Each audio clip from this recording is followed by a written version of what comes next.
All right, guys, welcome back to the last game of the WCA European Pro Qualifier. We have one more spot left to give away in this event, and it's going to be between Lifecoach and Maverick. And we've just seen Maverick play, and what an exceptional play from him.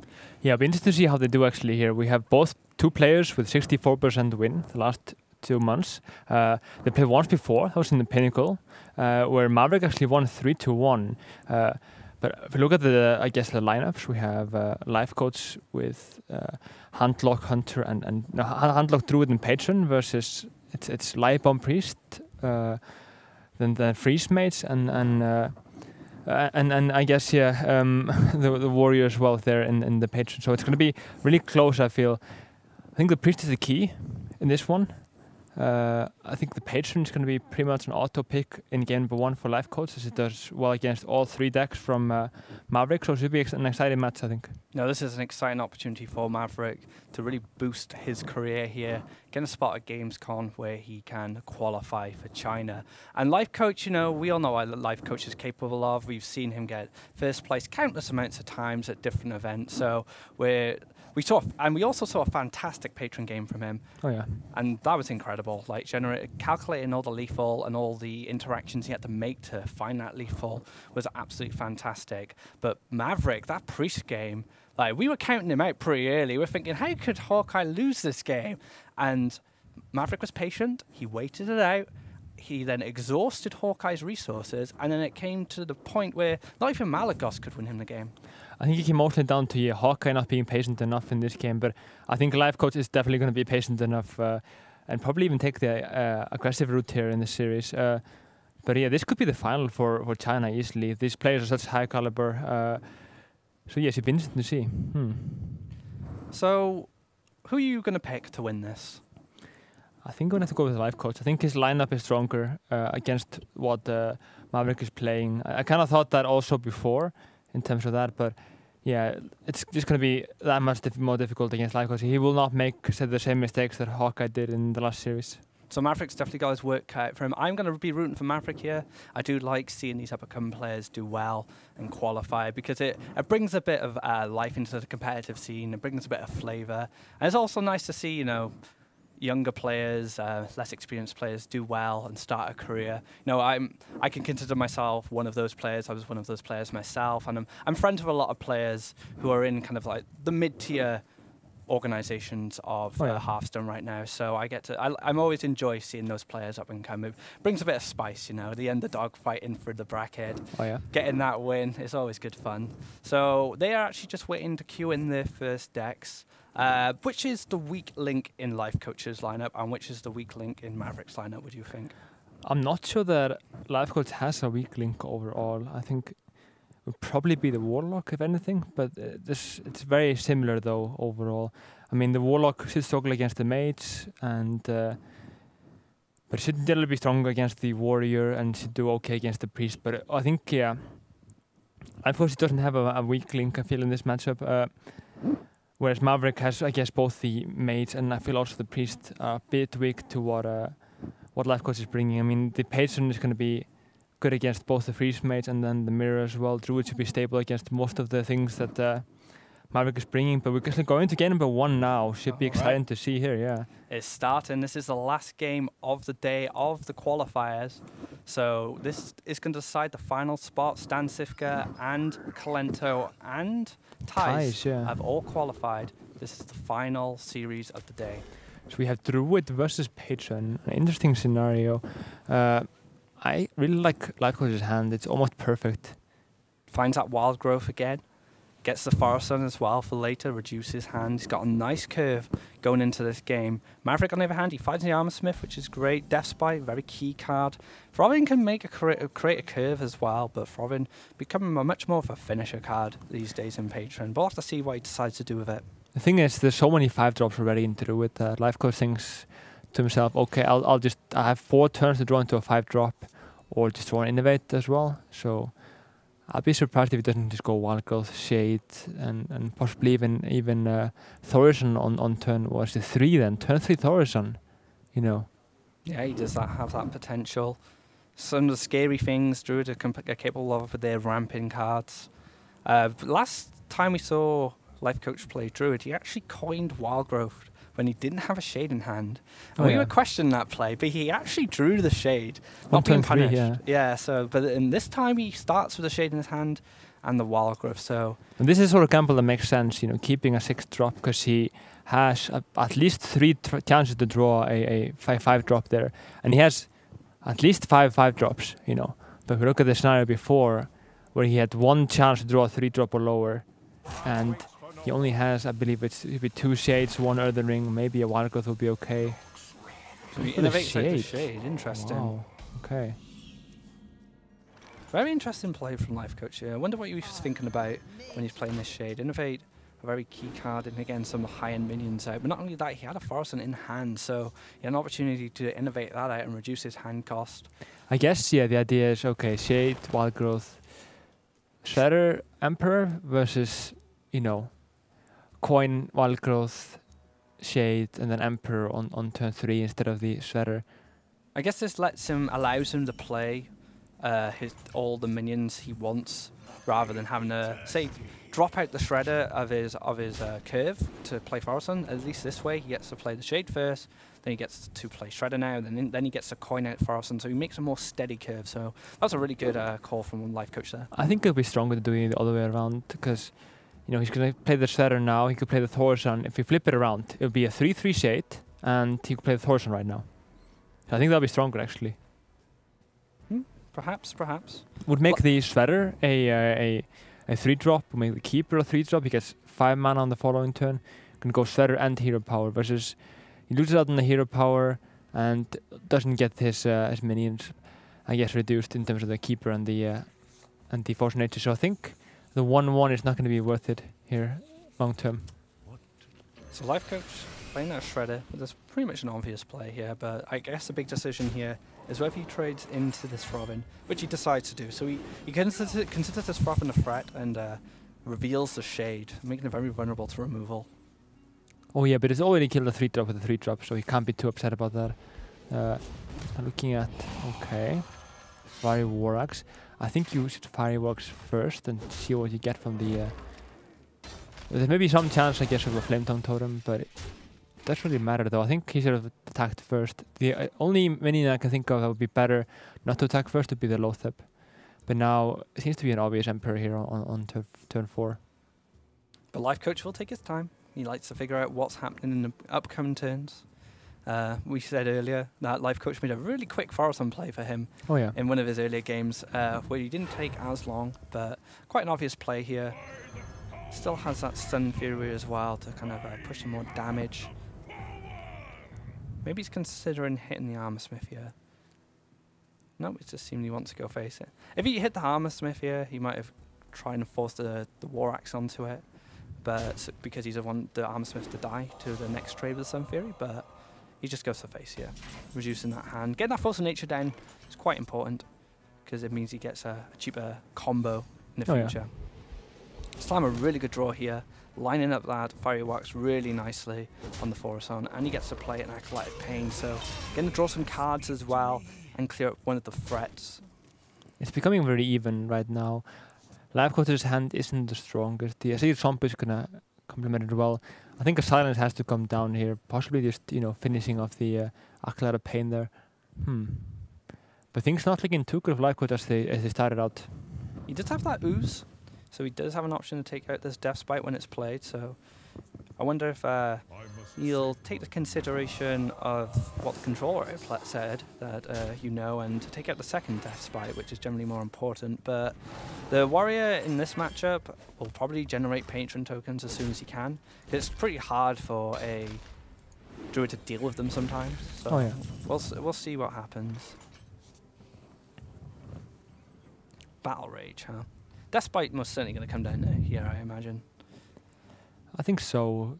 It seems like the thing to do in this position. I mean, give us at least Lifecoach the value play, but he needs a 5-drop or 4-drop to really go with that. As if it came down to having that Spite destroyed or playing an Ancient of Law, I think he had to go for the Ooze actually.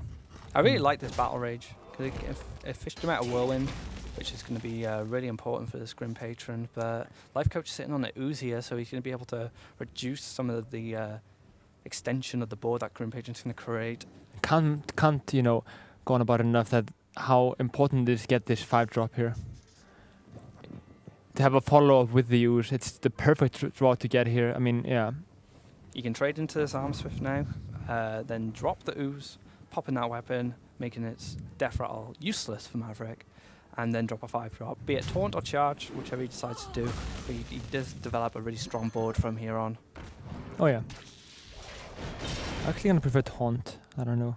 It hasn't been executed yet, but still, you know, in terms of the weapon, it's gonna kill it no matter what if you throw an execute or not at it.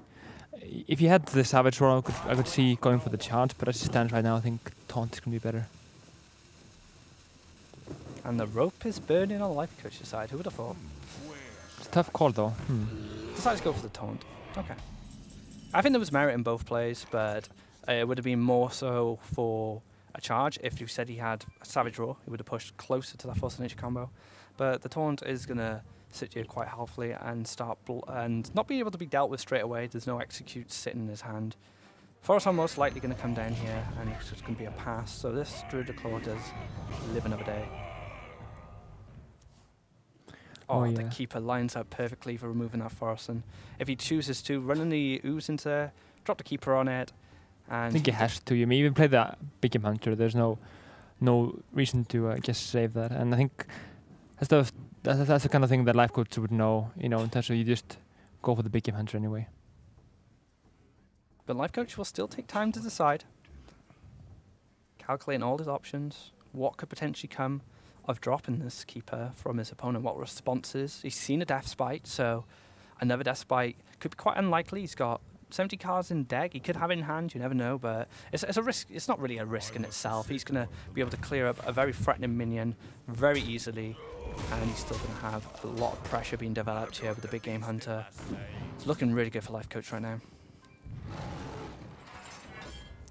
Yeah, I mean, it's going to come down to the top decks, though. There's no Warsong in hand yet. The second Patron, it's kind of like drawing a second Gadgetzan in the old Miracle Rogue, you know, or having a second Warsong. You only need one, realistically.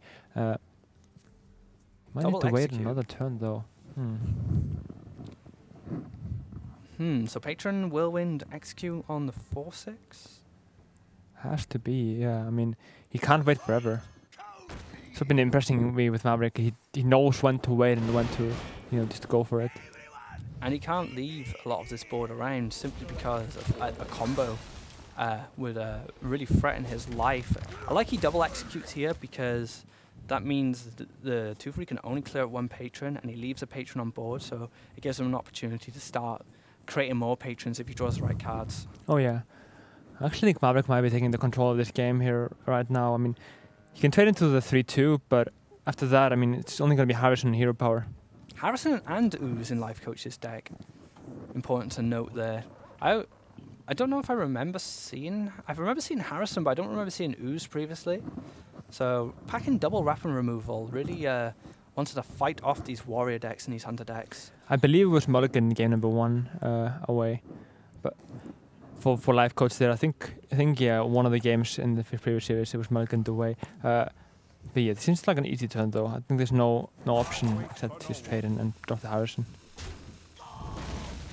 Yeah, he needs to put some pressure on Maverick here. He doesn't want to play too passively, especially with a Patron sitting there. Oh yeah. And he's quite close to finding the combo and use one more piece. If he draws an Ancient of Allure next turn, it'd be really good for him. He'd be able to recharge his hand. But it looks like he's going to leave it in his hand. He's not interested. I mean, how many turns is he going to wait then? You know, if he's not going for it right now. Harrison comes down for Maverick and the second Patron. So if he finds a Whirlwind effect, it's going to be really deadly. Let's look at the scenario. Had he played Harrison, you could not trade one of them in. Has to go for the Architect no matter what, I guess. But yeah, because he would trade into one of them.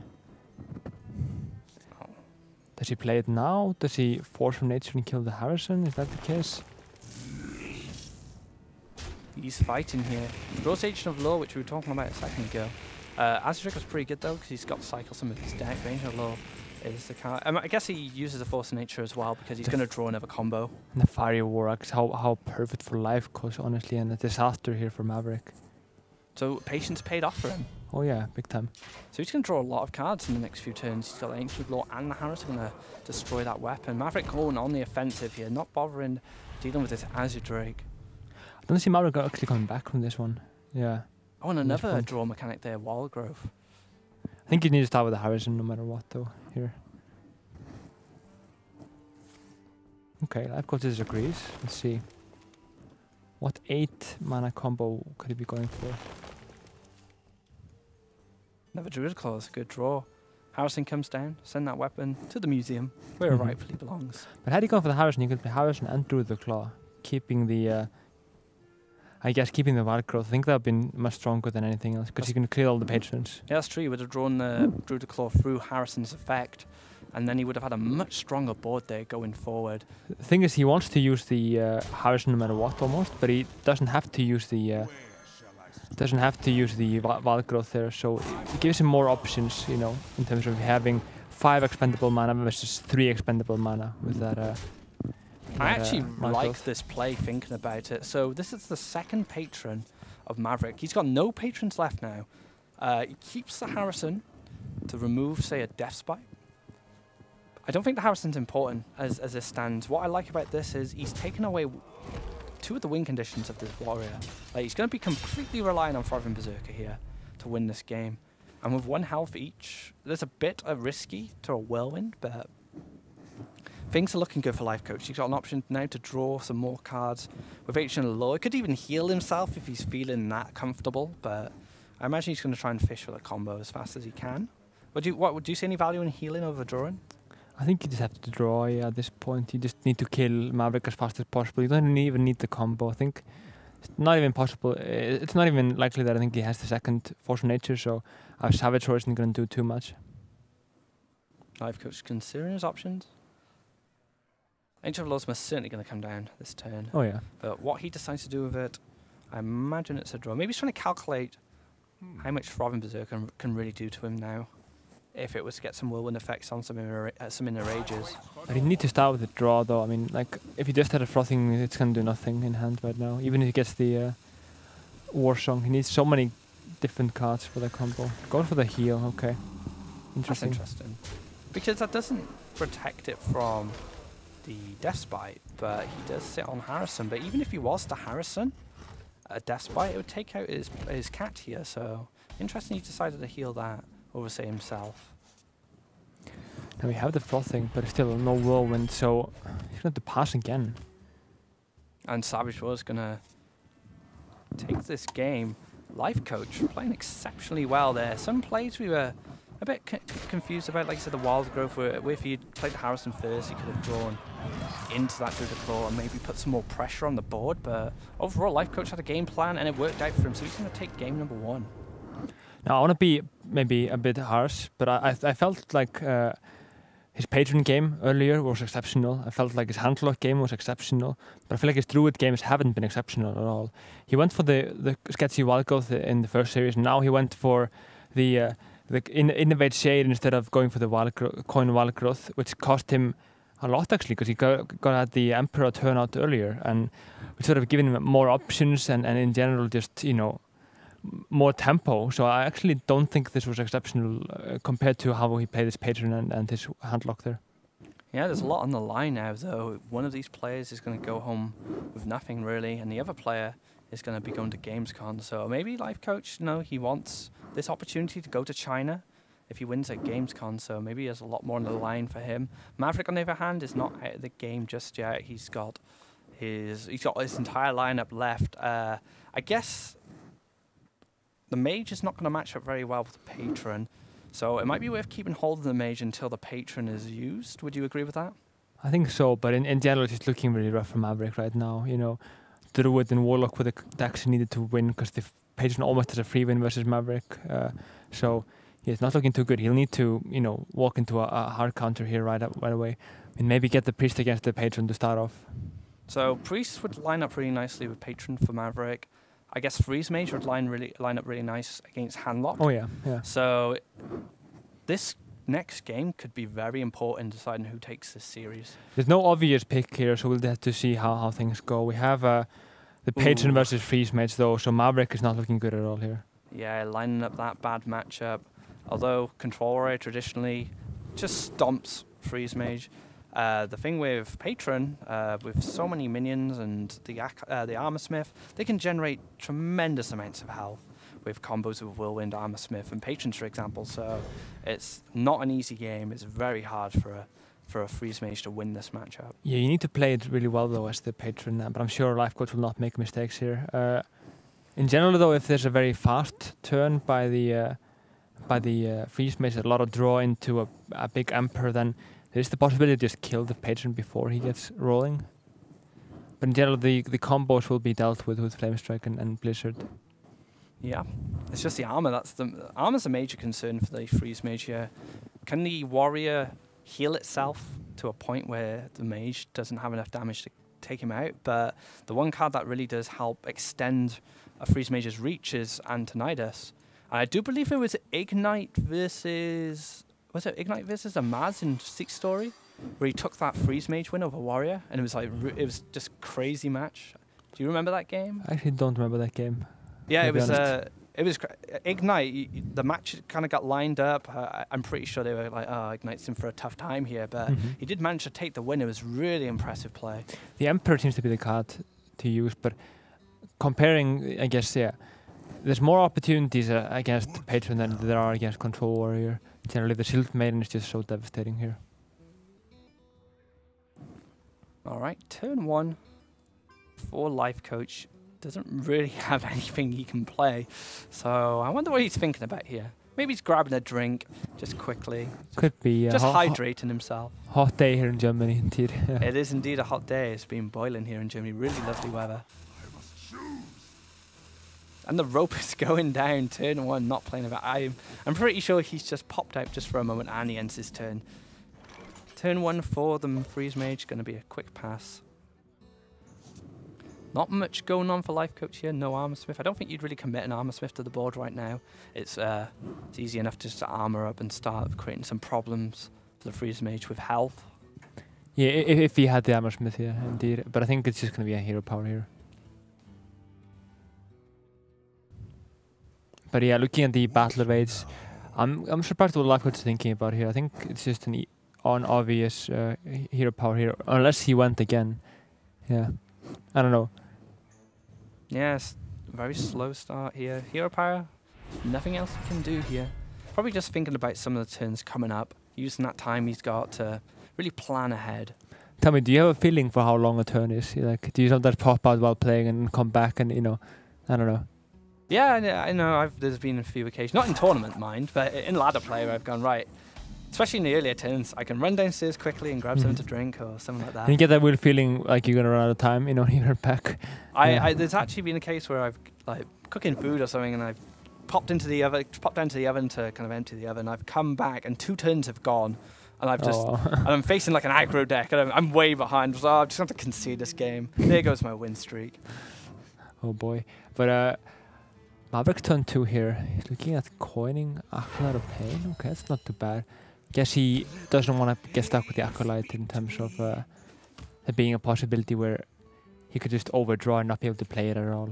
There's awkward situations when he had the Acolyte in general. So I like this play by him a lot.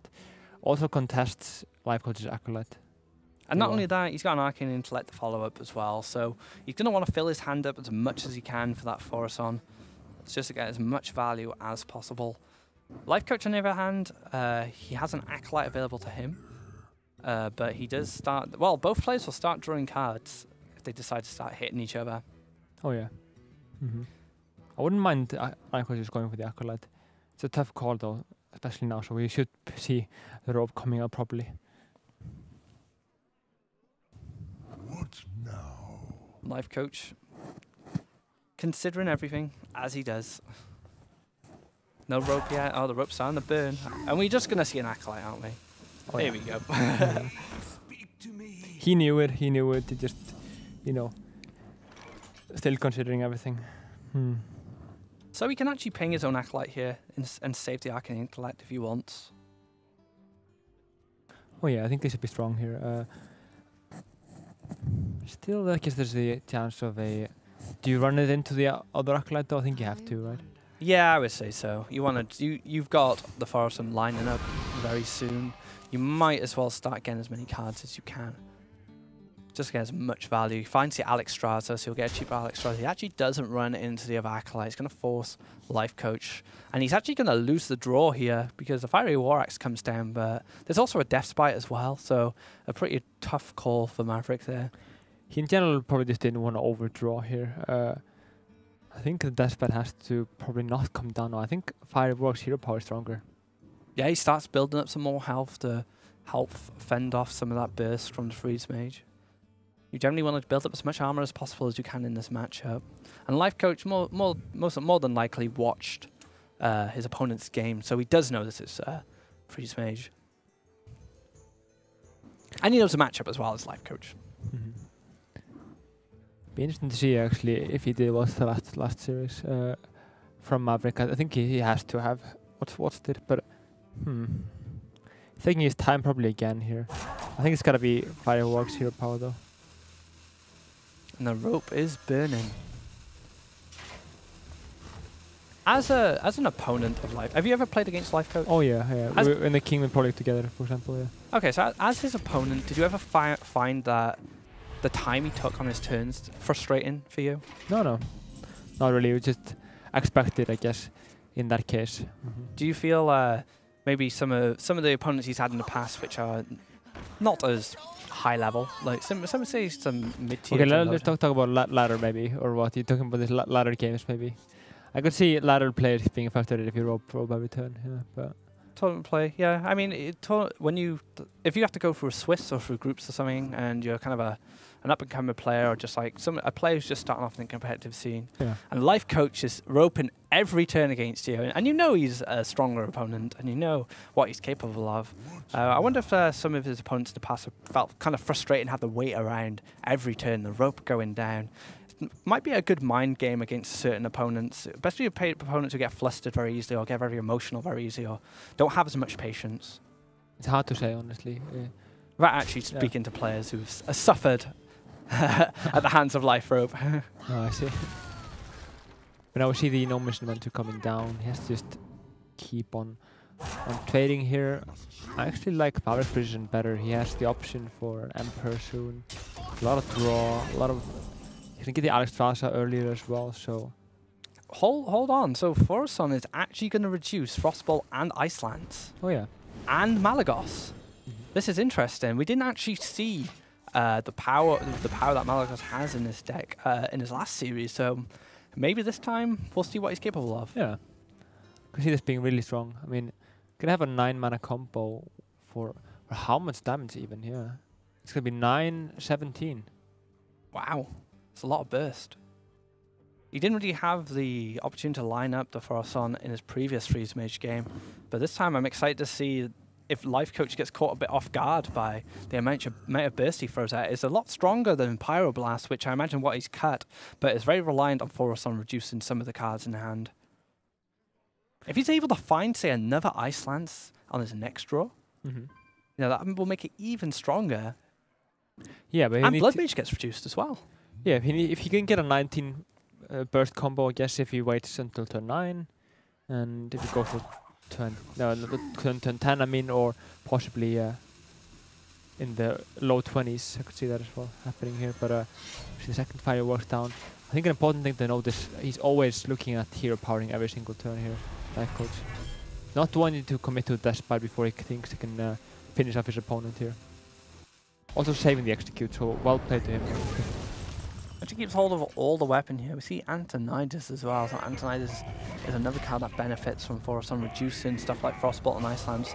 Let him build loads of fireballs. I think the main thing is, yeah, there isn't any Warsong so far, so Life Coach may be in some trouble. How is he going to deal with this, actually? Is he going to go... I don't even know. Tank it and execute? Throw and execute out, but then there's both Alexstrasza and Malagos left. Ah, interesting. This Forson is definitely a threat. He needs to get rid of it. And execute might be the only way he can really do it. Yeah. Unless he Deathbite with a Whirlwind, but that's using too many of Patron's resources. Those cards are very key to gaining all your health back with the Armor Smith later on. So it's more than likely going to be an Execute here to deal with him. If he ignores him, I'd be very surprised. And it's going to be really scary for Lifecoach when he sees what Maverick has in his hand. Yeah, the Execute is somewhat disposable, but the Whirlwind is absolutely essential. You cannot use that at all. I may see him maybe going for one Battle Rage though. Wouldn't mind that. Attack in, go one Battle Rage. Actually gets rid of the full Fiery War Axe, didn't attack the turn before, and he actually Whirlwinds. Okay, so he values the Execute here. So maybe he did watch his games, maybe he did see the Malagos. Oh yeah. Impressive if he actually did, yeah. And this is make a decision based on that now. Nothing really for Maverick to play this turn. It's quite awkward. Goes for that Tony. Tony Frostbolt's pretty decent. Tony Frostbolt. Tony Frostbolt. Sounds really funny there. I like to shorten the names of some of the cards. Tony, Harry. I just call Harrison Harry. Or as my friends call him, Harry, because my friends don't pronounce H's in Wales for some reason. I see. That's a good one.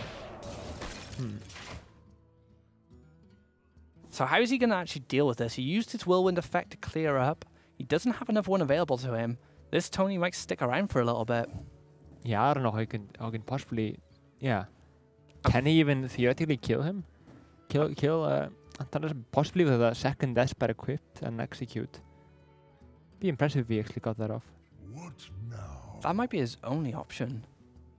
Can you leave this guy alive? I don't think you can. No.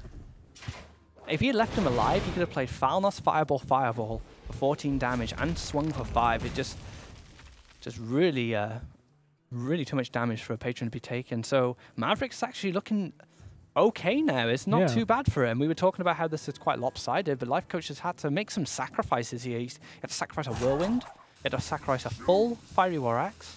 He had to sacrifice part of another Deathbite. So yeah, it's looking good for him. Actually, Alcuda's even ahead. Yeah, we're winning the game, Maverick.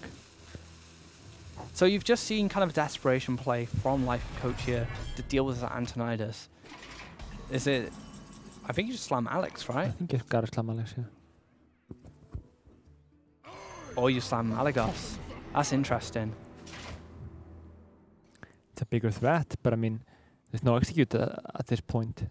We're looking at 11 damage fireballs here coming out if he can't deal with this Malagos. He's got to realize he has to kill this Malagos or he's just a dead man. I mean, Battle Rage for 1 is probably going to have to come down. Malagos getting some mileage here. I like it. I like these little tweaks that these players have made during this tournament. We've seen a few of them. But Malagos, this is a fun way to do it. So he gets to Patron first, I guess. And allows him to maybe draw an extra card. But I'm not sure how he's actually going to do it. If he does Patron, he doesn't have a Whirlwind activate unless he draws one from Battle Rage. So yeah, I don't see this working out at all. Provin, okay. Provin, hit the Malagos. Takes an 8. So 3 and 5. Okay. Oh yeah, okay, that makes sense. We have to throw away 2 of his big burst cards there. Essentially the Warsong as well here, yeah. He's got to kill the Warsong though, so it's at least going to slow him down a little bit. Yeah, maybe throw a Fireball out of it, or maybe a Blizzard, but there is some merit to keeping Blizzard with Falnos, because it clears a full Patron board. So maybe just throw a Fireball out here, drop the Ice Barrier, or just go for Alex? He's not afraid. Alex is not bad, yeah. He's got an Ice block up, so what's he really afraid of right now? Look at...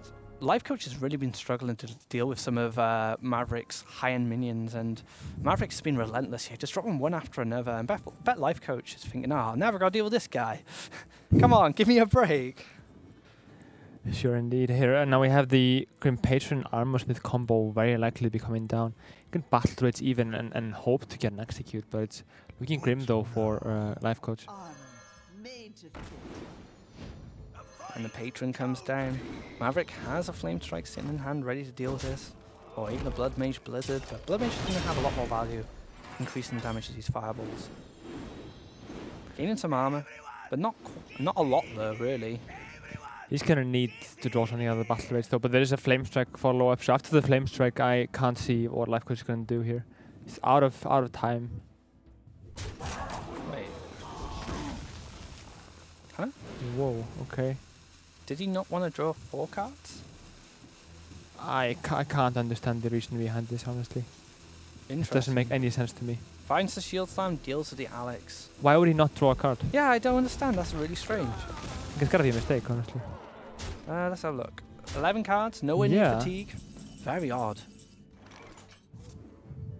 So he's got plenty of options here. Blood Mage, Blizzard, Flame Strike, Doomsayer. Flame Strike's the safest bet here. I think so, yeah.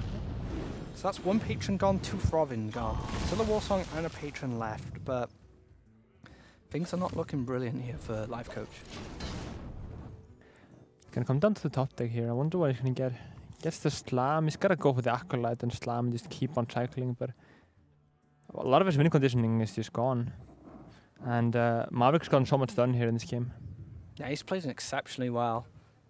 Really nice to see Malagos get some mileage as well, forcing Lifecoach to use some of his burst options, some of his combo pieces just to clear it, and then Alex came down.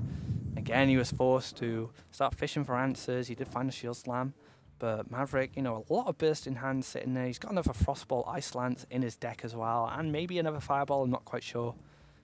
Yeah, it's looking excellent for him. I wonder what he's thinking about at this point. Yeah. Do you really have time to think? You just need to start drawing, right? You have to, yeah. You want to save all your thinking for after you've drawn. So the rope's coming down. Just going to do a raw battle rage here.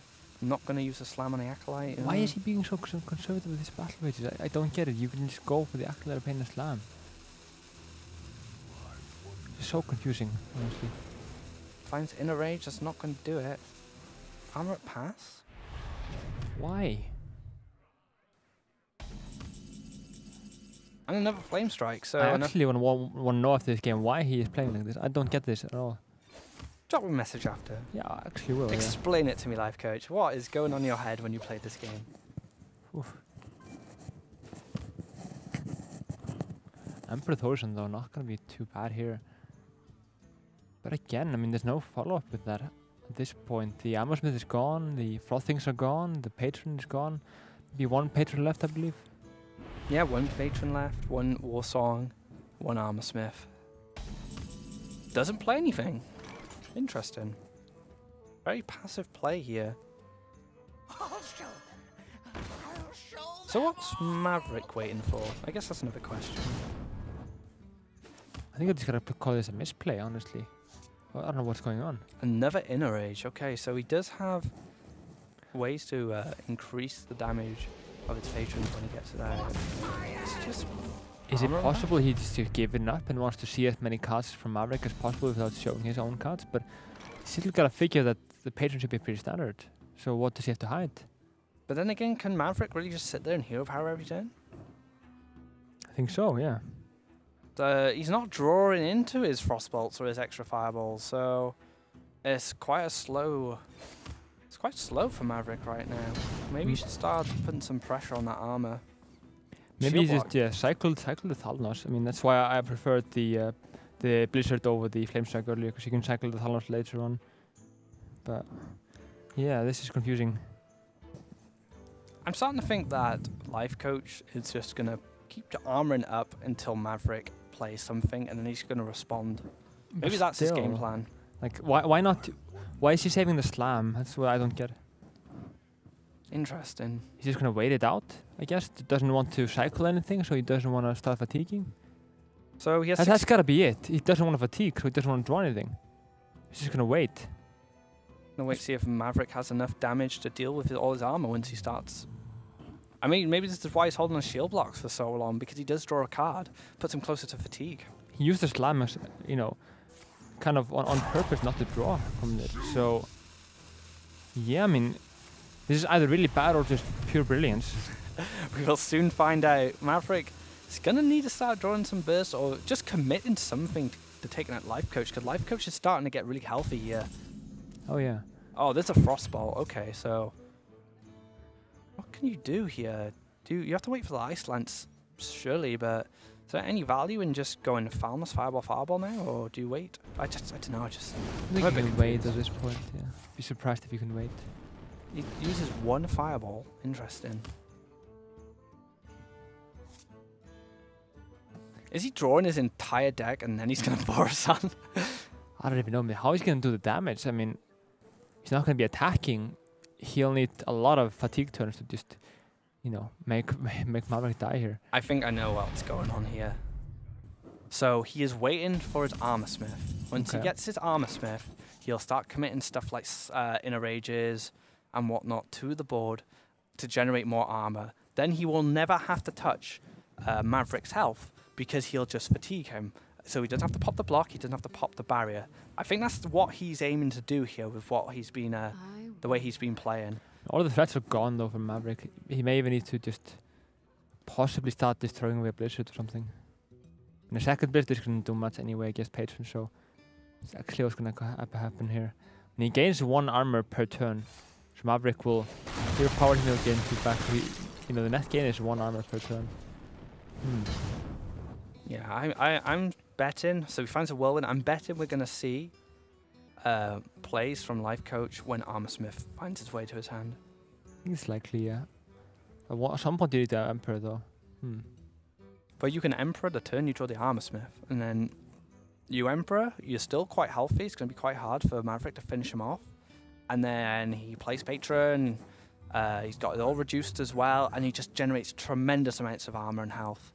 That's definitely his game plan. It's interesting to see how far this game has slowed down though compared to how explosive it was in the start. Especially in the early mid game, you know, when they had the Maligos and the Alexstrasza, etc.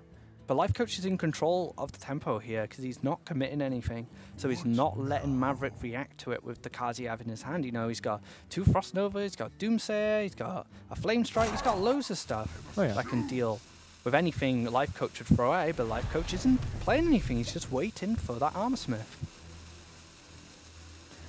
We're going to see a 90-second turn where the only play is armor up and pass. Something funny about that, honestly, to me. Maybe he's trying to get in Maverick's head here, maybe he's trying to frustrate him. He finds another Fireball, so... Okay, so there's an Ice Lance left. How much damage can he actually deal? Is there any merit to playing the extra Fireball here? Take him down to 16 health. No, sorry, maths going on at the window there. 14 health. He armors up, puts himself up to 16. Blood Mage Fireball, Frostbolt Ice Lance would be 7, 5. Will it be enough? 15? No, I don't think it's enough. Oh, Hero Power as well, 16. There's another shield block though, so this might go on for a while here. I think he needed to commit that Fireball, the extra Fireball here. The hope he draws the Ice Lance, and then he can Falnos, Fireball, Frostbolt Ice Lance, ping. Oh yeah. But I think from now on, Lifecoach is actually going to armor up out of his reach without relying on fatigue to do some damage. But still, I mean, he'll need to take a 17 at least in terms of that. In terms of fatigue damage, you know, in total. It's going to take a lot of turns. And he's going to gain a lot of armor when he finds out of Armor Smith, which I'm pretty sure he does have left. We've only seen one. He has some activators here, which can help him gain that armor. Looks like it's going to be a slow death here from Maverick, yeah. What a long game, honestly, because every turn is honestly being roped. It's roped armor. Roped armor. Forson actually comes down. We see a play, guys. We see a play from Lifecoach. It's only been about 5 to 7 turns, but he's finally decided, you know what, let's play Forson now. I've got a big enough hand. He's got a full hand, actually, yeah. Would start overdrawing, I guess, if he hadn't played the Thorson. Oh. Wow. The thing is, if he gets the Patron as well, he can still deal damage to Maverick. So we can take him down to a point where fatigue can kill him. I wonder. All right, we see other cards being played. Excellent. Got ourselves a match finally. It's going to be another charge from the Emperor. Not like that's going to matter in the grand scheme of things here. All right, there's a Patron. Grim Patron. Does he shield block for the Armor Smith here? He could have waited for another turn. I was surprised if he still blocks at all, actually, because he doesn't want to start fatiguing himself. He's been saving the Acolyte and the Slam for a long time here. I think, honestly, possibly just throwing away something. I mean, could he even look at... Just throw with the Acolyte, right? Yeah, that's a good idea. Yeah, just throw with the Acolyte. Doesn't need it anymore. Yeah. That should be what he does. Actually, he has an execute, so he could keep... He could actually keep this Pharos alive for another turn, if he wants to reduce Is it triggering? How is he going to like trigger the... Oh, he'd have to slam, wouldn't he? And he doesn't want to do that. Oh, no. So... And Inner Rage is too valuable for gaining more armor and dealing more burst damage. It's got to be Acolyte, right? Oh, shield blocks into the Armorsmith? Right, okay, so all the Armorsmith left. Play the Acolyte? You don't need any more. Huh. Guess it doesn't matter, he's not going to overdraw anyway. He's never going to play the Acolyte anyway. Alright, so this next turn from Lifecoach, we're bound to see a considerable amount of armor gained and a really threatening board. Maverick, I think Maverick's lost, would you agree? I think it depends a bit on what is left in his deck. He's got 3 cards left, but it's looking rough. I mean, it's just going to come down to fatigue and nothing else. Does he have enough damage to finish him off? I don't think he does. Yeah. I would like his chances better, honestly, if he had not gone for the shield block there, just kept that in hand. Because even if he does, so Lifecoach does a patron turn now with Armorsmith. Yeah. And Maverick's going to have to respond, so he needs to have a Doomsayer, which he can't because he's already used it at the start of the game. So the only way he gets a clear board to save himself is a Flame Strike, which gives more armor to Lifecoach, but even further out of reach of losing the game. So I think Maverick's just lost this. Yeah, I mean, it's going to be a lot of armor, probably 30 plus health, versus maybe 5 or 30 left for Maverick. And a massive board as well. And he might be able to pop the block. I'm not entirely sure. He's got 2 Inner Rages. I think it's unlikely. He'll get close though. He'll definitely do some damage. He'll take away the armor from the... I mean, 23 though, you gotta have 1 spot for the Warsong, 1 spot for the Armorsmith. What's he doing? Is he AFK? Once again, up a drink. What I don't see why I would wait any longer though than this. What's he doing? Armor up. Interesting. Maybe he's... Huh? Whoa, okay. What are you doing, Lifecoach? I'm confused. The one way you win this game is through that card, and he's just thrown it away. I don't even know what is going on here. It made sense up to this point. Armorsmith 1, that's 4. That's 5 mana. With the War Songs, that's 6. He would have gained... Probably 10 plus armor, yeah. 15. Ridiculous amounts of armor. 15, then another probably 7, at least when the flame strike goes down, so 20 maybe armor. But now he's just gonna lose, I think. Yeah. What now? What was he thinking? We were discussing how Lifecoach had a fantastic patron game against He was playing against Deathlord. Deathlord. Fantastic play, calculating that lethal.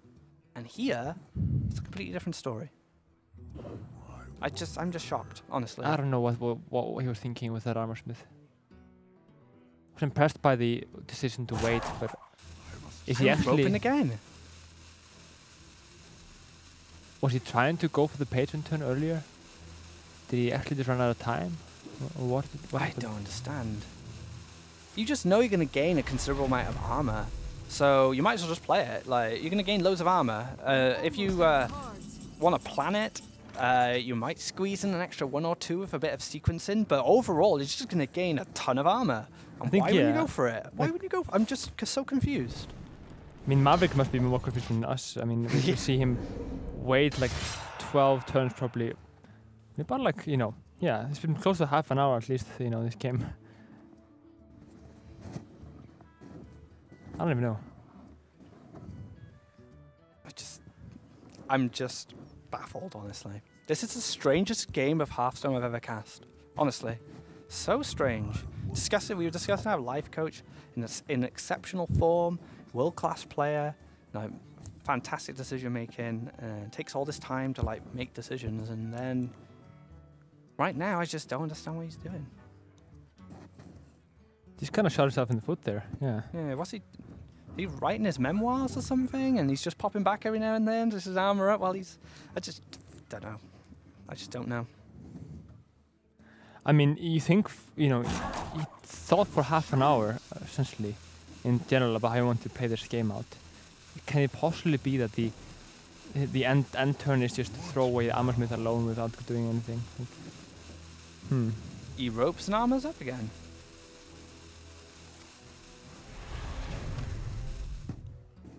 I'm out of cards. I don't even know. There's the Ice Lance. And this is where Maverick's going to take advantage of Lifecoach to deal considerable amount of burst damage, and this should close out the game. Almost. And what level of fatigue is he on? He's on 3 damage of fatigue.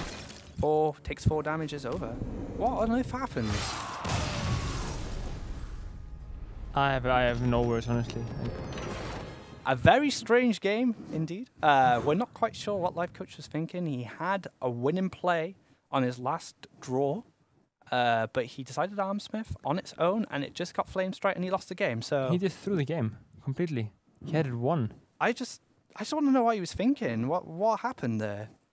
It's hard to imagine. Like, did he possibly just, you know, misclick? Is that a possibility? We had a Nihilo member already actually misclick, so I don't even know. But he took a whole turn to misclick. Yeah. A whole turn. The rope was better burn out. He Armsmith hero powered. Very strange. So Maverick takes the game. Who would have thought? 1-1, yeah. Who would have thought? In that situation, we would have definitely counted Lifecoach to win that game. He had an opportunity on his last draw, or even if he'd fatigued once or twice, he could have still done it. If he had Armsmith ready, Armsmith with patrons, whirlwinds in a rage, whatever, loads of health, take Maverick out of range for finishing him off, or at least give Lifecoach a fighting chance. But he decided. I mean, a good matchup now. I mean, we have now. I guess we have Maverick left with Warrior. He could absolutely win a mirror. He's a really nice patron player, so he could definitely take that game. Then he's got to face the patron with Priest with a light bomb. That's highly doable, I feel. So could Maverick be running away with the series after that throw? He most certainly can. I mean, if there's any opportunity for Maverick to take momentum, it's definitely on that game. We were saying there were 2 matchups which were going to be a concern for Maverick: Freeze Mage against Warrior, and Warlock versus Priest. We were saying Warlock versus. We're talking about Warlock versus versus Warrior. Sorry. Yeah. So if Lifecoach had picked Handlock into his Patron Warrior, it would have been a bit troublesome. Mage into Patron Warrior again, troublesome. But he's already got rid of one of those bad matchups, so he only has 1 left. So if he picks correctly here, this could be Maverick's game. This could be Maverick's series, and he could be going to Gamescom. Yeah, I think Lifecoach is just maybe just stick with the Warrior. I mean, or the Warlock doesn't have a bad matchup anyway. So he might as well get a win with that, I guess, to start off. But I'm just confused, honestly, what happened to Lifecoach there in that game. To analyze the replay at some point. If you guys have any idea with what went on in that game, send a tweet out to us. Hashtag WCA 2015. Maybe we missed something. I don't know. Yeah. But yeah, tell us what happened there. I'll also be sure to check out the website below, and also if you want to follow the WCA in Europe and see what's going on, you can go at WCA Europe and Twitter. Also follow us, I guess, at Aquablad HCS and Teamless Caldi, I guess. Teamless Caldi, Mr. Teamless right here. No longer with Fnatic, unfortunately, but yeah, some stuff happening though. Yeah, there's some stuff happening. Keep an eye on Caldi. Watch this space. Watch that Teamless. It's not going to be there for much longer. So it looks like the guys are ready to queue in the next game. We were going into the next match. It is 1-1. Very strange game. One of the strangest games I've seen in Hearthstone. Yeah, when I have Warrior versus Warrior here, a patron versus patron, this might take a while. We saw this between Taj and Savitz. Oh yeah. And Taj was the one to respond to a patron board with a massive Throbbing Berserker turn, which just took out Savitz in 1 hit. So we'll have to see how this goes. It's going to be probably another showdown, a stare down.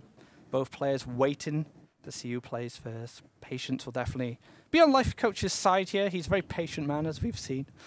Yeah, I guess if you want to take a short break, then this would be the time. We're going to be here for at least half an hour with this series. Would be a surprise if we weren't. It's going to be, I think, a standoff like the ties game there, you know. So Lifecoach has completed his mulligan. He's sitting there with a patron. Oh no, wait there. Now he's completed his mulligan, sorry. So, okay, he's got some early game presence. Harrison finds his way into Maverick's hand. So that's going to be a good card when that Death Spite finally comes down. And Lifecoach actually gets the Forresten first as well. So a good card for Lifecoach. I'm still shocked about that last game, I'm sorry. It's just very strange.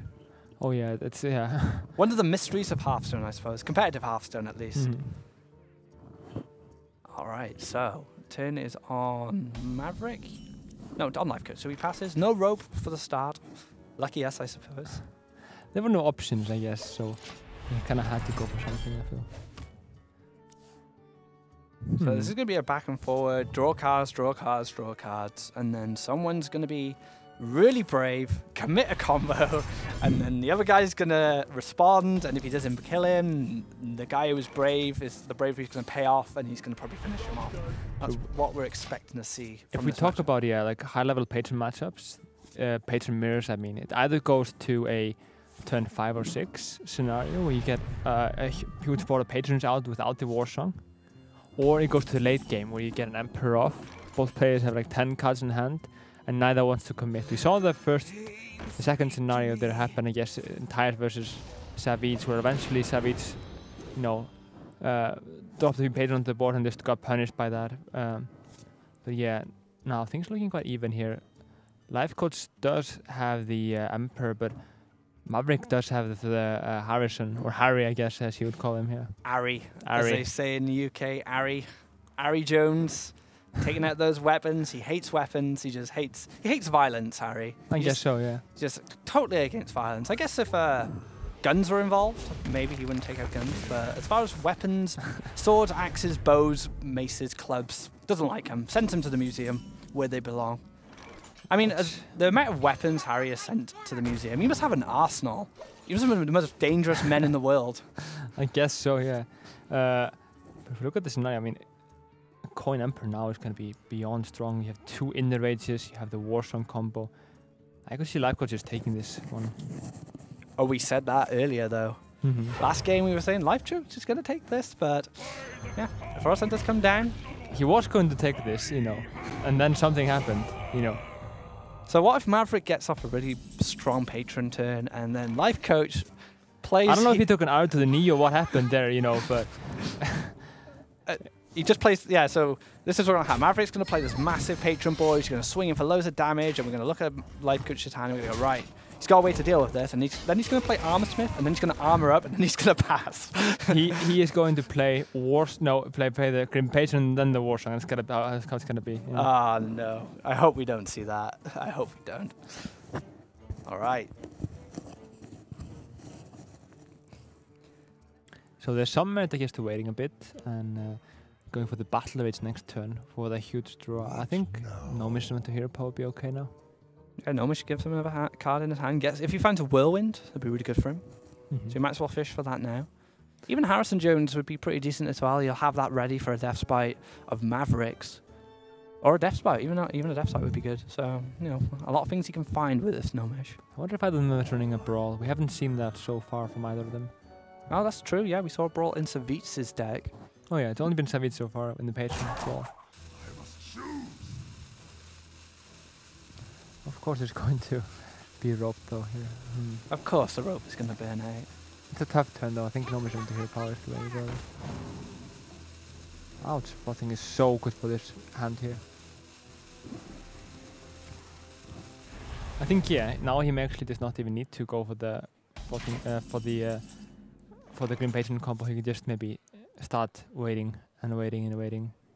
I'd like to see Lifecoach be put in a situation where they send him to a rope factory and give him a lighter and just see what happens. Probably take too long. It'd take him forever, wouldn't it? They'd hire him to take out the factory because they're demolishing it, and they thought the most effective way for Lifecoach to take out this factory was to fill it with rope and give him some fire, and it would still take him a couple of days. They'd be waiting for him. Should have called the demo team. So patron turn has been committed to. Maverick is going to be the first. Lifecoach does have one of his own to respond to. So let's see how he deals with this board. It's just looking scary. If there was one more whirlwind, yeah, everything would be open here. I don't know what he's going to do here, actually. He can really comfortably kill everything on the board, but does he want to extend all those resources to do that here? Is he afraid of anything right now? I mean, there's not a lot of damage. He has an extra 9 health on top, but I guess you do have to respond with your own. The lack of whirlwind's kind of annoying, but it does have the ghoul. But of course, the ghoul does actually benefit Maverick as well, so he's going to have to... See, this slumps 1, probably runs 2 in, and then he can double his amount of patron. He should be strong.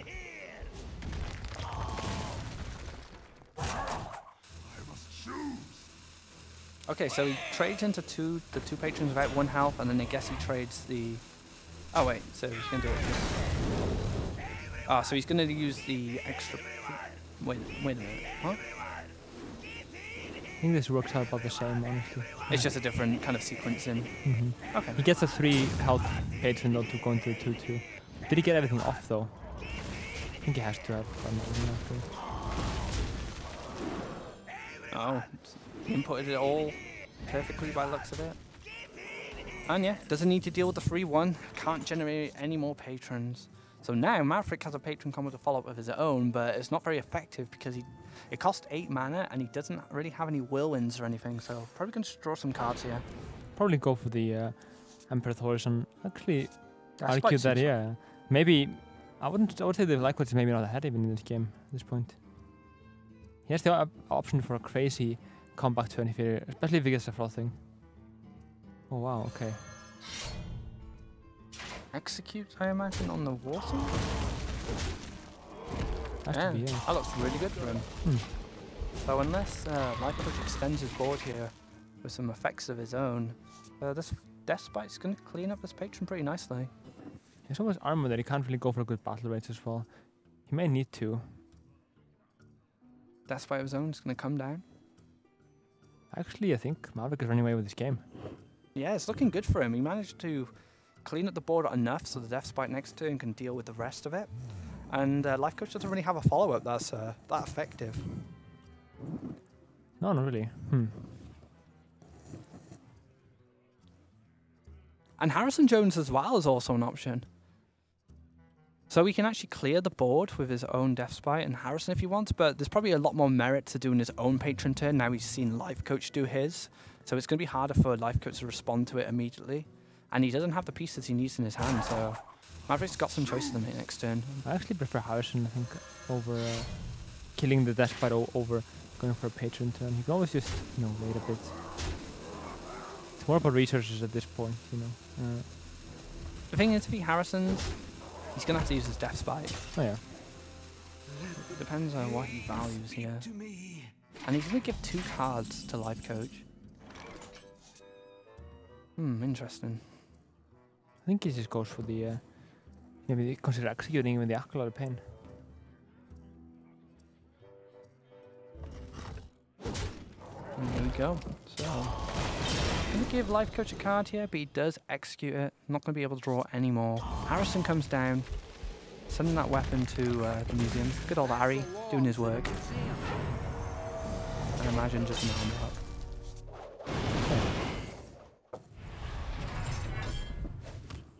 So Maverick still has 2 patron combos to use, whereas Lifecoach has already used one of his. So he's kind of ahead as far as resources goes, but Maverick's kind of bleeding hard here. He's got 13 health, one big frothing combo. Not even a big one, one frothing combo could potentially take the game away. Slam comes in on the Acolyte, drawing another card, Fiery War Axe, wow. It's kind of funny though, he almost snap played, Lifecoach did. But then, hang on a minute, I'm Lifecoach, I'm supposed to take the whole turn here, so just slow down a bit there. I actually wouldn't mind a second slam. I don't know. He preferably, I guess, wants to go for this Fireworks to face. And get a War Song. I think that's how it's going to be closing out this game. Maverick still needs to find a Whirlwind effect. Oh yeah. Before he can. But I'm imagine a Forest Song is going to come first before any patron turns are committed. Activating, okay. Alright.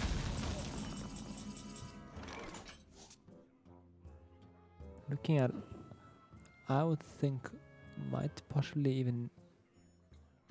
I think this should just be Thorson, possibly. I don't know, it's a tough call though. Acolyte Slam gives him 2 cards, so he doesn't end up reducing his card draw mechanic, so he might be able to do something a bit more useful. But Thorson actually can't be challenged alone by the Acolyte of Pain and that weapon, so it might be a bit stronger. It looks like he's actually going for a Warsong commander here. And the Grim Patron, okay. Gets to slam one of them. So, or he could actually protect his board with the Unstable Ghoul, so he's got... Might actually be worse though with the possible frothing. Give him an extra movement here since he lost his own kind of, but yeah, it goes for nothing. I like that better than, yeah. Now shield block has to come down. Could see the option of if he gets still it's not gonna be enough, I think. I guess even if he gets the Warsong right now. Shield block has to come down though, right? Yeah, maybe some option to attack first and battle rage as well. Attack into one of the patrons. Oh yeah, that's true. What now? Decides to take the Warsong commander, so you can battle rage first. Okay. Oh, a lot of cards. Wait, what? Oh yeah, health is still there. Finds a Death Spite. Not bad at all. I think you need to start possibly even battle rage right now. There's only 8 cards left, so if you draw 2 with battle rage, you only have 6 cards left. So if he goes to face with the Death Spite now, he sets up another Whirlwind effect for his Throbbing Berserker. You can't attack because he just attacks. Oh yes, sorry, of course. So he's coming up to the point where he can do a big Throbbing turn if Maverick commits too much to the board. Oh yeah. That's looking pretty nice for Lifecoach, depending on how Maverick plays the next couple of turns. And Thorson's gonna come down. I think the Armorsmith is very crucial in this game. Might set up a lot of things for Maverick there. Keep him alive. Yeah, he's playing the Unstable Ghoul as well, so even if Lifecoach did rely on some Whirlwind effects to build up a Throbbing Berserker, there's going to be a lot of armor coming down Maverick's way. Armorsmith here for Maverick is not going to be enough. I think Battle Rage might actually have to come down, but I can't see how he's going to win this late game. It's tough. This is a lot different to the Savit's Ties game. Yeah, it really is. It was kind of like swing, and end of the game. That was basically it. They drew. One of them committed, one of them lost because he committed. With this, we've already seen 2 patron combos go down, and both players are still in the game.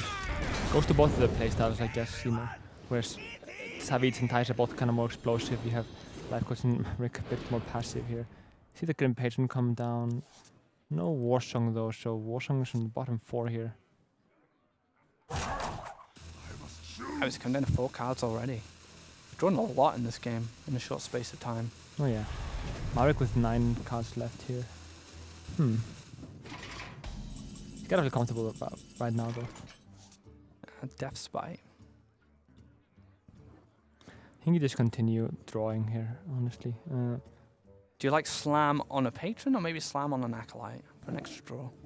Pain, speak to me. It's a tough call, actually. Let's actually go for the acolyte. So you can draw 2 cards here. The Throbbing, okay. And another slam, so we can cycle again. I think you want a hero power as well in this turn. Slams or a song. Okay. Wow, okay. And now we can hero power or we can Death Spite. Use a Death Spite probably. Make more sense to me at least. Yeah, Death Spite will set up a Throbbing if you might be able to find lethal with Throbbing Berserker if he plays the Death Spite. He seems more interested in Fiery Warx to clean up his armor smith. Interesting. Starting to get a bit healthy here. He was a bit low for a while, but oh yeah. Yeah, it's very healthy. Wait, what's going on? Why would you take your Thorson down to 1 health? Just playing passively, I think. Doesn't want to overrun the board in terms of the BI. Thorson. Yeah, I guess with the Whirlwind there. But now look at the scenario. Warsong here. Wow. Okay. So Warsong, Throbbing, double Whirlwind. He can clear this board. This is going to go to Lifecoach, I think. Wow. What a turnaround. mean, yeah, you get so many patrons. You get endless amounts of patrons. Yeah. So Warsong. You run into both the 1-1 and the 1-3. Yeah. You get 3 patrons. Attack into the 3-3 with a Despite. Kill the 3-3, kill the Emperor. And yeah, I mean, you get like 6 patrons that you can run into those 2 that are left alive, and then you possibly ruined again. So, Lifecoach, yeah, so patient. Actually, going to take this game after all. Wow.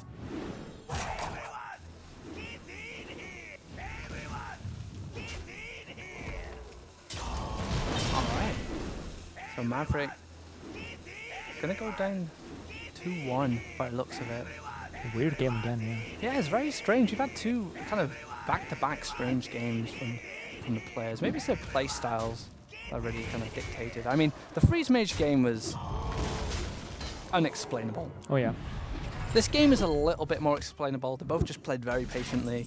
They were looking for their moments, and Lifecoach kind of found the better opportunity. This is not over with the top deck. I mean, yeah, he goes to face with the Despot, and what can Lifecoach do? Does Lifecoach have enough damage? Well, he's the frothing as well, so this is actually going to be pretty lethal for now. Oh, unless he takes out the Warsong. Well played, Maverick.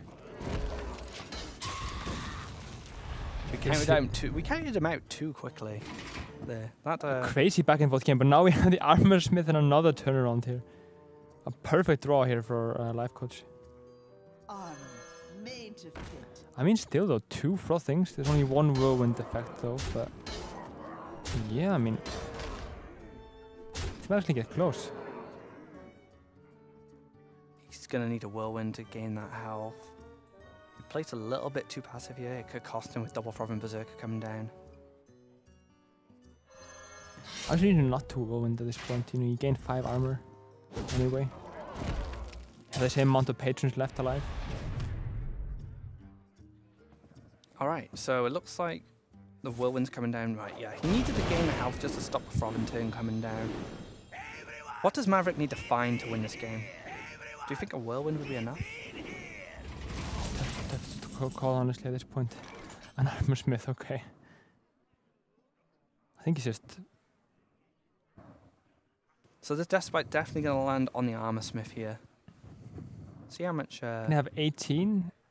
Okay, 18, 23, 27 damage, and he's going to gain at least 5 health. So yeah, he's going to be far off lethal here.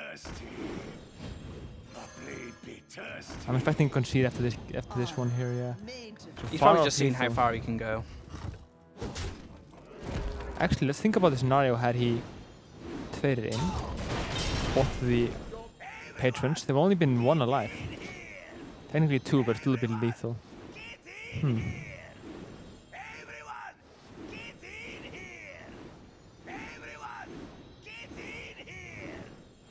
These animations, man. Thankfully there's no Belcher on the board here. Have you lost the game to the Belcher bug? Or even if it's a bug, I don't know, just the Belcher animation.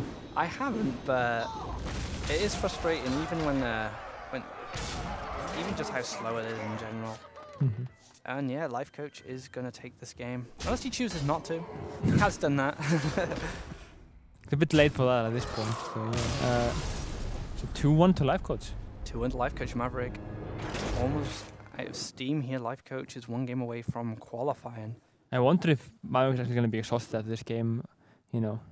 Yeah, Battle of Endurance. He's been playing for quite a while now. He's kind of like back-to-back sets already, didn't he? Oh yeah, yeah. So Lifecoach had an option to have a break, whereas Maverick didn't. He had to jump straight, well, not straight into it, but very shortly after he had to jump into it. So Lifecoach is taking the lead here. He has the opportunity to win. Only has the Warlock left, yeah. I mean, the Handlock, he has the chance to possibly beat the Priest Mage, which I actually hope doesn't happen. But then we have the Priest game as well up. And possibly, yeah. You don't need to beat both the priest and the actually no, the priest masters are already out. Yeah, that's strange game. A weird scenario. So it's gonna be patron versus Handlock and and Handlock versus priest there in the last 2 games. Well, we've seen a light bomb, so he does have an answer to the board, but Priest is generally weak, isn't it? It's generally weak against handlock. We know at least that there's probably going to be no siphon from Lifecoach, and we're going to see at least 2 Shadow Word deaths, or 2 Shadow Word deaths in any case. So there's some chance for Maverick to beat the handlock with the Priest, but it's going to be an uphill climb, I think. I'm excited to see what happens again before here. We did say the same about the Malilock matchup, and Maverick did surprise us. So I think there's still opportunity for him to win. So they're just preparing for the next game. I guess Maverick has some decisions to make. Lifecoach, not so much, just queue and handlock. Unless he's deciding something. You never know with him. I think there's not going to be no surprises here, so it doesn't really matter which one you go for first for Maverick. Maybe he wants to, if he's going to go out, he wants to go out, 2-3 instead of, 3-1, whatever. Yeah. All right, game number 4 coming up, 2-1 to Lifecoach. He's so close to qualifying, but Maverick, he's not out of this yet. He is fighting back. And so, Q's in the Patron again. Patron versus handlock, yeah. Fun matchup. I'm happy how many people are playing handlock right now. Yeah, we've seen a lot of handlock this event. We've seen a lot of Patron this event, and we've seen a lot of hybrid hander. They're probably the most 3 popular decks of the tournament, which is to be expected, considering how powerful the classes are. I think, though, Warrior and Warlock are in another league, though. Kind of, but I guess Hunter compared to just the handlock. We've seen Malilock and Shu as well a bit. Yeah, we've seen a few different variations of Warlock, but it's all been all Patron apart from Defalo, who brought the double brawl control warrior, which unfortunately for him didn't really pay off. Some excellent play from Lifecoach.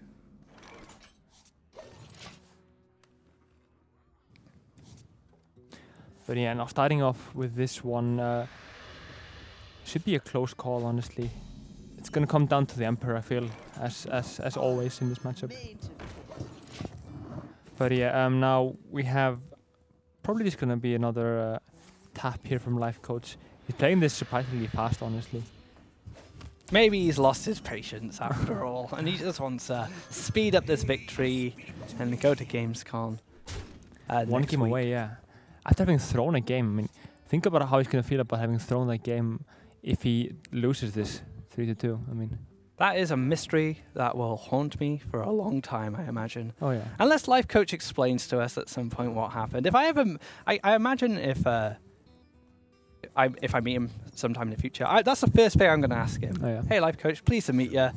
What on earth happened that game? Explain it to me. What was going through your head? I mean, there's got to be a flash flood or something, and he had to go save a kitten. That's how it's going to be, right? That's what I want to believe, yeah.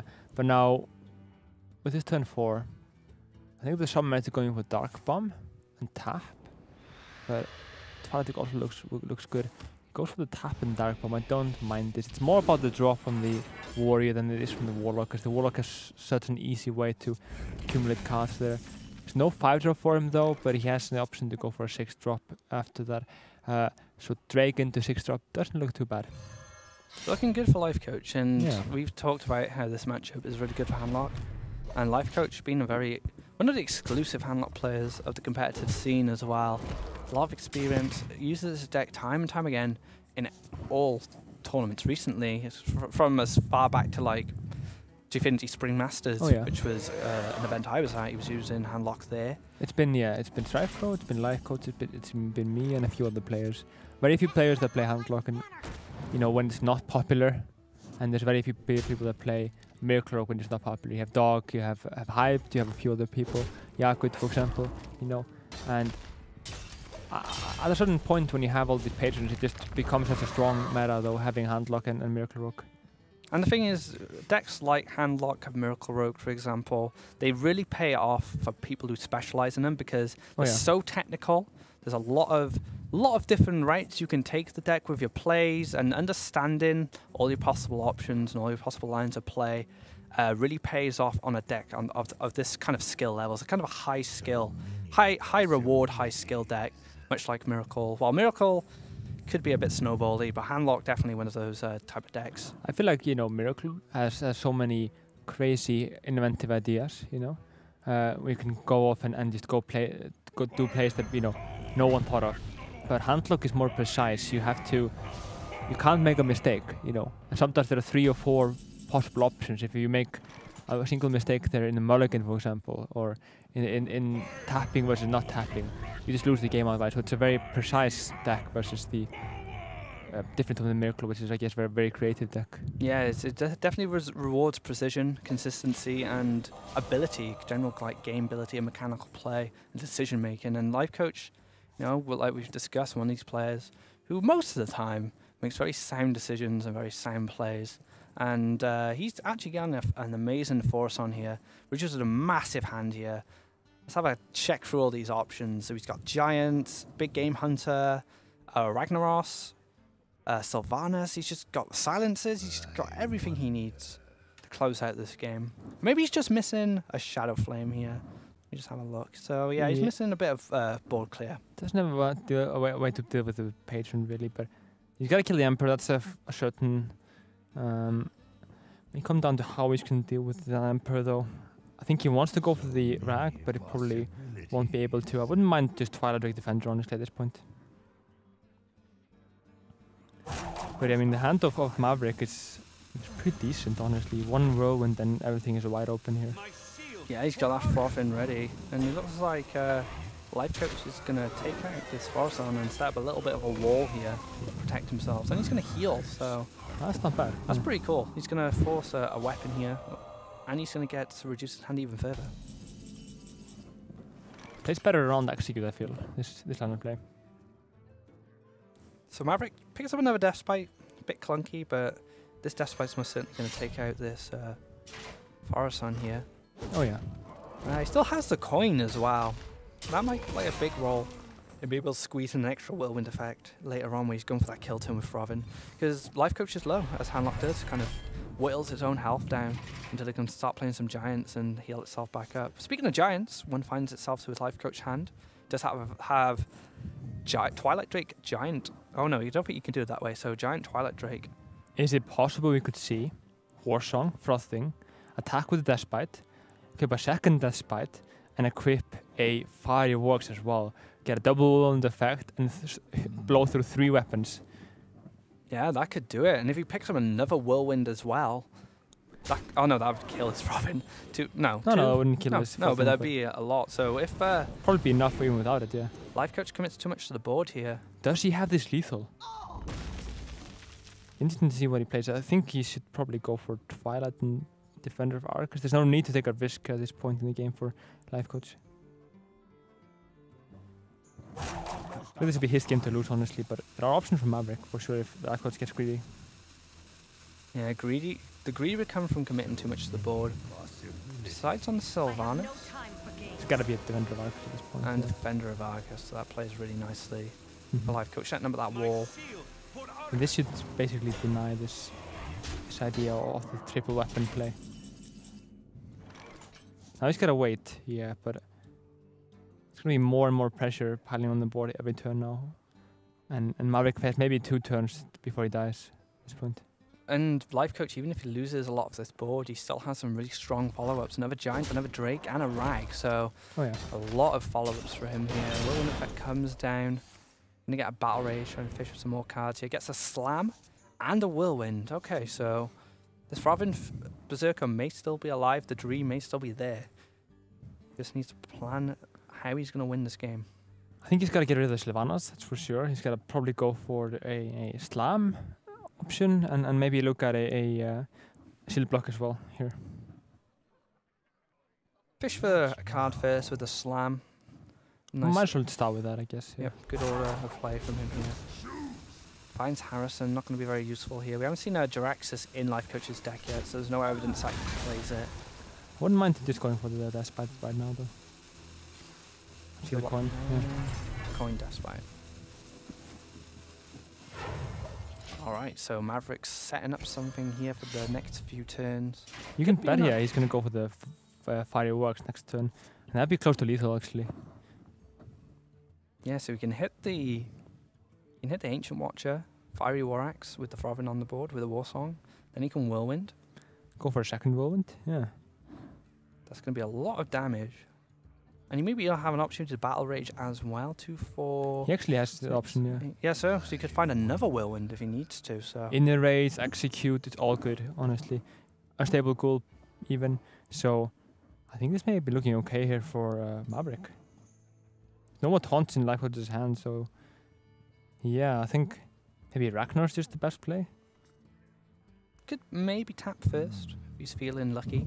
Yeah, but I mean, I've seen Lifecoach do some risky taps in the past. oh yeah. No, he's not afraid to take that risk to find what he needs. If he finds a belcher, things become a bit more problematic for Maverick. Possibly, yeah. Then it needs to get the executor fill from the from the battle rage there. Rope is burning.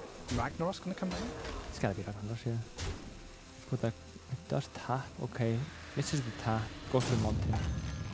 I think I prefer drag. It's Yeah. immediate 8 damage to the face. Puts more pressure on than just an 8/8 sitting there. All right, has Maverick got enough? This is lethal. Yeah. Oh, most certainly, definitely. So many minions on the board. Way above lethal kill here. Wow. So we've been not preaching, but saying that they have a bad matchup with the handlock. We've seen a lot of it in this tournament, but we've seen 2 cases where Patron has won. So it just shows the matchup isn't unwinnable. He finds in a rage actually, which we were talking about. Armsmith, Whirlwind, Rage. Yeah, it's just way too much. So good games to Maverick there, taking this bad matchup out, but now he has Priest and handlock. That's going to be tough. It's gonna be a long match, I feel. Yeah.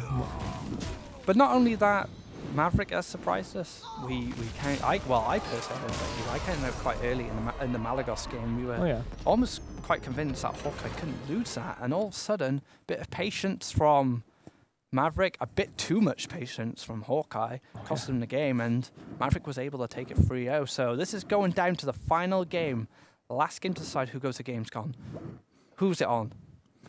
I think it's still gotta be Lifecoach. It's gonna be a tough matchup though. I could well see Maverick pull this one out. He played exceptionally against Hawkeye with his Priest, so I'm actually excited about this game, even though it's been a long series here. I think fatigue is actually going to come into play because it's going to be a long game again. This is not going to be a game that ends in turn 5 or 6, unless there's just nothing drawn from Maverick and Lifecoach draws all of the giants, which I'm not honestly expecting to see here. I'm going to be rooting for Maverick in this game. Oh yeah, definitely. Me too actually. Yeah, I'd like to. Maverick has worked really hard today. He had a really good game against Hawkeye, but not only that, he managed to bring this up to 2-2 with Lifecoach, and I almost feel like he deserves it.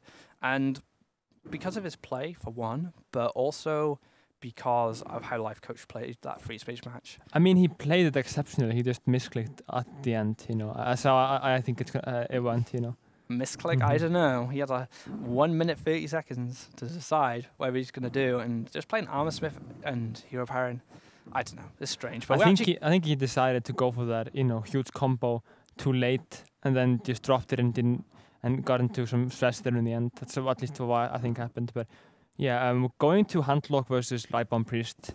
A cool matchup. That's gonna take a while. We still didn't see a Shrinkmeister from Maverick, so I was wondering if he's playing that card. Well, probably won't have as much effect as it would have had against Hawkeye, but it could be some scenario with the Twilight Drake in the late game. I could see that. Or a Belcher. Yeah. He does find enough strike light with a Power Word Shield in his opening hand, and a Light of Now and an Injured Blade Master. So a good opening hand here for Maverick. A very strong early game.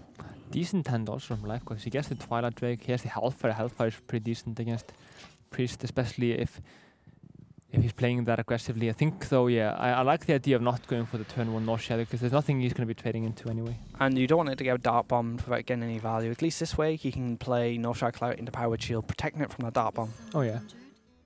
Or you can play 2 North Shadow Clerics. I would say it's a bit greedy, but he's going to keep 1. Lifecoach doesn't have the coin, so he can't Hellfire. And then he can play Injured Blade Master, Coin Light and Narrow, and draw 2 cards. So he increases the amount of cards he'll gain. I think that's exactly what he's going to go for here. Yeah. Be surprised if he didn't. It's going to be a strong play as well. You draw 2 cards, get a 4/6 there, and a 1/2 you need to deal with. So maybe a Hellfire just clearing out the small minions here for the Priest. So he's looking good for Maverick. And a Circle of Healing. Wow, okay. I think you circle here. I don't think you do. For Just 1 health. Yeah, I suppose. I don't know. I feel greedy. I want some cards. I want more cards. Give me more cards. The threat, though, if he doesn't have a way to deal with this, though, I mean, can you imagine? Although Alkanite double circle is really strong for clearing the board as well, I suppose, of giants. But he does have Light Bomb. I think it's more about the next turn, threat with the, Did he not attack with his Northshires there? No, it didn't. Huh. Interesting. So Hellfire's most certainly going to come down here. And that's all of the draw mechanic, apart from the Powered Shield, that's going to be gone for Maverick. So he's not going to be able to draw multiple cards through big circle heal plays. Unless Lifecoach doesn't deem these cards threatening and keeps Hellfire, but most certainly He can not gonna pretty easily, though, just, you know, make a ridiculously strong a strong India Blade Master there. But I mean, think about scenario he hadn't gone for Hellfire. He could have gone for absurd amount of damage and draw with that circle of healing. Deathlord? Deathlord. Interesting. Not bad. And the pressure is on here. Didn't attack? I don't think he wants to attack at all, actually. He wants to just, you know, ignore the Moltens, pretend like it's not even a card and win the late game. Yeah, interesting. I'm not a priest player, so... He doesn't have any burst, so why attack, is my thought. Yeah, that's a good point. And Valen's chosen this Deathlord if he wants next turn, so make a bulkier minion. I guess he just wants his stuff to trade. Oh yeah. So, turn 5. Lotheb is actually pretty weak here, I feel. Twilight Drake is an option as well. It's going to gain a lot of health. We have to be Lotheb and then Twilight Drake tap, I feel, next turn. Okay, he disagrees and goes for the Twilight Drake now. Alright. Oh, the first Shadow of Death. So, Maverick finds his first answer to a giant when one finally comes down. House of Jones not really going to do a lot in this matchup. Could go, yeah, Valpyro and Valence and kill a Drake. Yeah. Valence landing on that Deathlord. A lot of health there. And gets the trade up. Also could potentially just waited a turn and then gone Valence on the Drake and gone for Shadow of Death. It would be a weaker play though overall, but... Yeah, the Shadow of Death's going to want to find their way to a giant, I think. Yeah. Think about the scenario though, if Lifecoach steals the Deathlord and then is Seraph outside of the Deathlord, how amazing would that be? Because there's no Siphon Soul at all in Lifecoach's deck. So oh, that's true, yeah. But he does have owls. It doesn't deal with the threat, but it does stop. Remember how that went last time when Hawkeye blew his Siphon Soul and only had owls? Like, yeah, that's true. All right, so Lifecoach got a lot of cards in hand. It's gotta be this Mortal Coil first, though. He has the option for Lotheb. He's not gonna get a lot of value out of Lotheb, I guess, so maybe he just wants to tap to begin with. There's also some merit, I guess, to Sylvanas, but I don't think it's gonna get better with a Mortal Coil than this. The rope is burning. Not surprised, it's a tough turn. What would you play here? Sylvanas seems fine. Maybe Mortal Coil Lotheb. I have no time for games. I do like Mortal Coil Lotheb. Probably a bit more, because you clear one of the minions, and the Deathlord alone can't challenge the Lotheb. Yeah. It's a tough turn now for Maverick. Yeah, because he can't get rid of this Deathlord, can he? So Sylvanas will most likely steal it, making it a little bit awkward here. I mean, a 4-2 though, when he gets a minion out of it, is that too bad? Yeah, it's true. Can't really clear it though, so just possibly just end turn. Is that an option even? Like, could be potentially just a bit adventurous and just go for Shadow of Death on it, but it would be a waste in my opinion. Circle Healing's gonna come down here by the looks of it. Heal up that Deathlord. Okay. And he gets wow. Takes a Pyro, okay.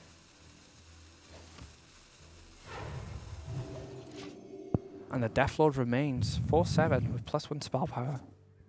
Is the option to get that killed though?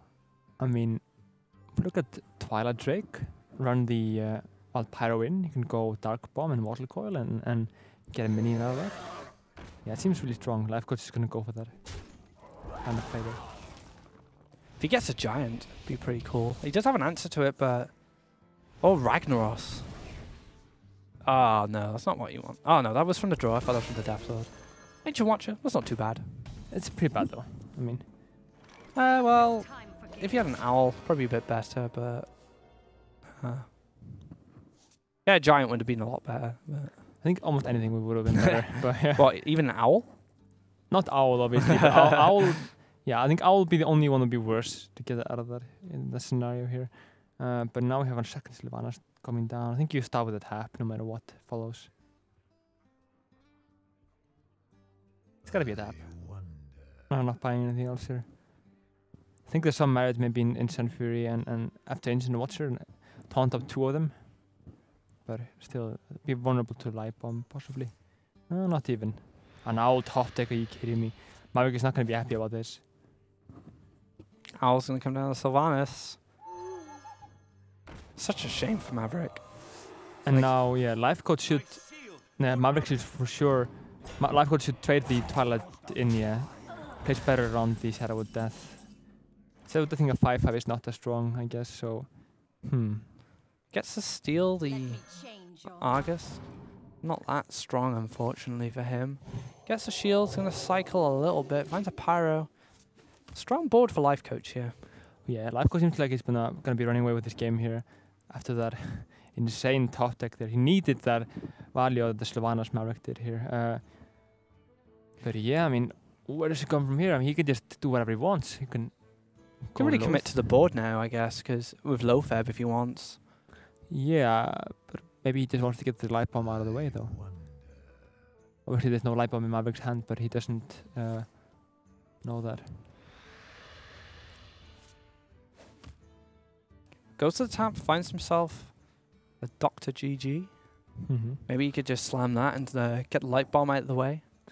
Almost guarantee that Light Bomb doesn't come down that turn. He doesn't have it.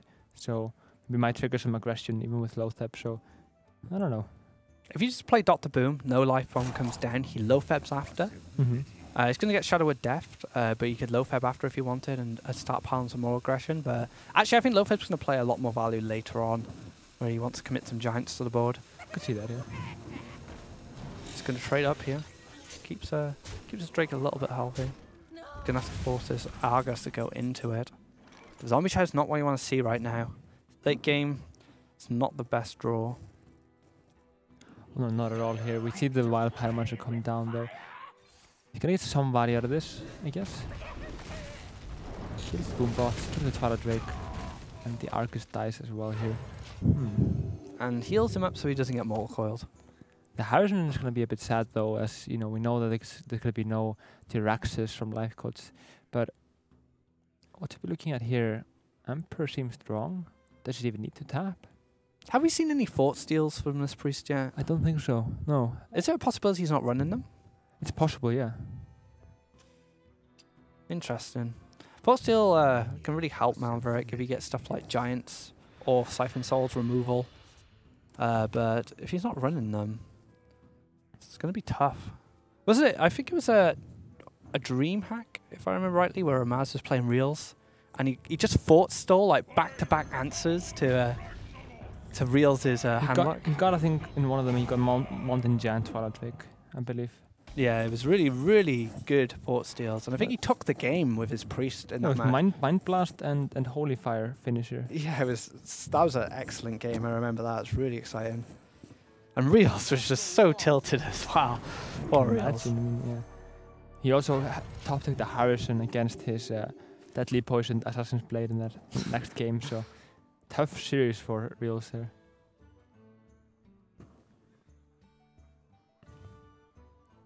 But yeah, I mean, yeah. We had a player in StarCraft called Thorsane, who was called kind of the Spoon Terran, as he killed his opponents really slowly. I kind of get the feeling that's happening now with Lifecoach. I mean, he's just winning really, really slowly here.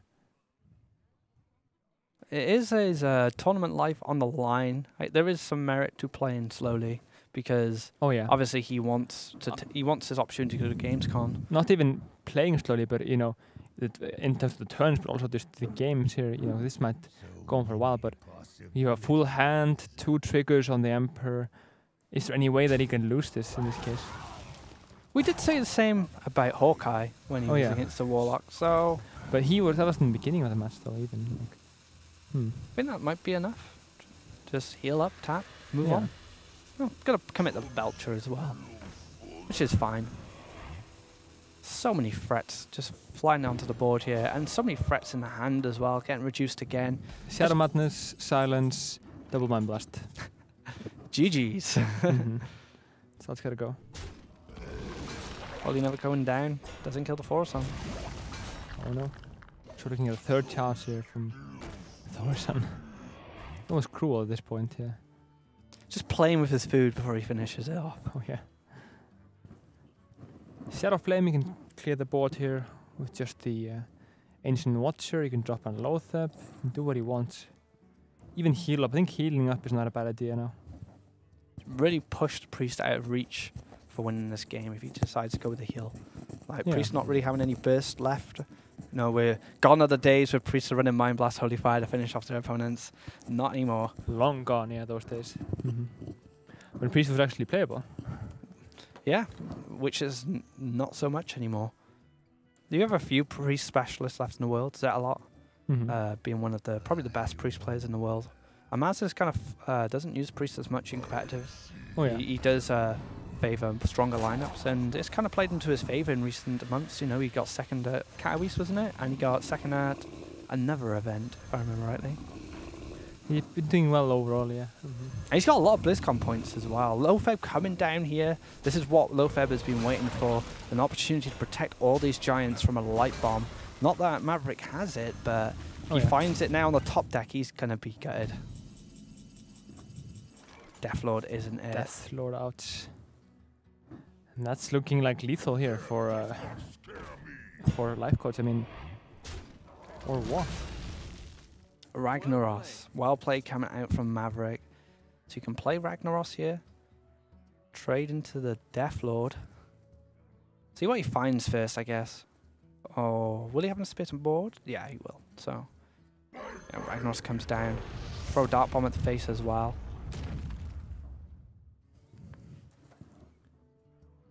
Believe he can go, yeah. Lothab, Dark Bomb, and then 3 giants to face. Should do it. Unless this Deathlord brings a Doomsayer from Lifecoach's deck. Wouldn't matter, like it would be next turn. And he finds another giant! Way, all the giants are here. It's like a Christmas light. And it's lethal, so Lifecoach takes the game. One of the strangest series of Hearthstone I've ever watched. One of the longest series of Hearthstone that I've casted, I think, yeah. One of the longest and one of the strangest. Very interesting game, but Lifecoach, the guy we kind of expected to get the qualification spot, takes it. Maverick didn't go down without a fight, went 3-2 in the end. Played excellent Hearthstone, I think, especially. I mean, Maverick's so solid. I think we're going to see a lot more of him in the future.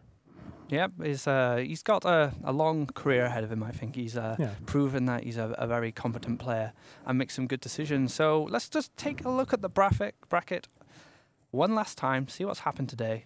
So Savitz and Lothar duked it out, Ties and AK Wonder, and then finally coming down to Ties, taking it over Savitz. Lifecoach and Deathlord. Lifecoach playing very strongly there. Hawkeye falling short to Maverick, to 3-0, and 3-2, Lifecoach, Maverick, in one of the strangest games I've ever seen. A day of Nihilum, honestly, with 3 other players playing today and 2 of them making through. So I think even though Lothar didn't make it through, he can't be unhappy about his team's performance today. Exactly. A lot of his team will be going to gamescom next week. So I think that about does it for us today and for the whole WCA qualifier. You know, how have you felt about this event? It's been a lot of fun, really stacked in terms of players. We have, I don't think it was a single game that, you know, wasn't at a high level, so that's, you know, really entertaining. Yeah. So this is actually not completely over. This will be continuing on in Gamescom, where you can see the players who have qualified in the last 2 days play in there. If you'd like to find out more information, the link is below.